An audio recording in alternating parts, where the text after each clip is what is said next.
So Servo is a new breed of RTS. It has economics and build up and all the things that you would expect in an RTS, but it's really kind of spawned differently. One of the biggest things about Servo is that we have this RPG-like progression. As you play individual games of Servo, you'll collect gear for the servos, and between games you can change out what your team has equipped and things like that.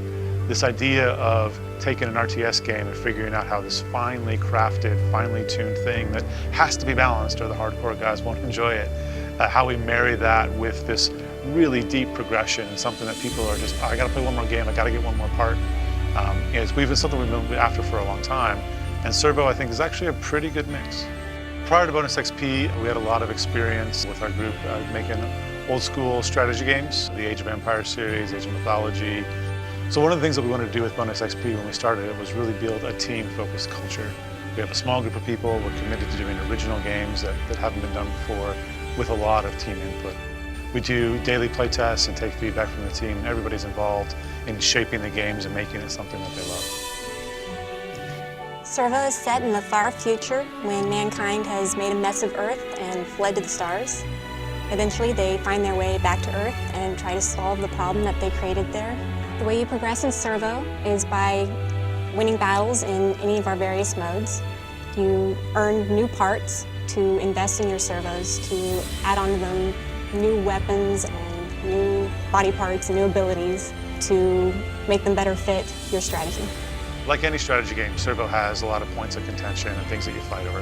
Fighting's good. For most of the games in Servo, it's going to be the bloom. When you play a strategy game, you're fighting over bloom. You're mining it and you're using those resources to spend to get servos and upgrade your units and things like that. There are several different modes in Servo. My personal favorite is the co-op mode. I love being able to grab a friend and go rampaging across the planet, causing explosions, killing everything in sight. There's also a single-player campaign mode. We have 25 missions that take you back to old Earth, where you solve the mysteries left behind there. There's also a PvP mode, where you can play against other players, take on their base, earn some really cool parts. Servo is intended to be a little bit of a shorter experience. Most of the games that we play, whether they're co-op or competitive, they tend to be 10 or 15 minutes long, and that feels actually pretty great. You play a 10 or 15 minute game, you get a new part, you decide if you want to keep it. If you want to keep it, you go put it on one of your servos, and you have at it again. My favorite feature in Servo is the customization.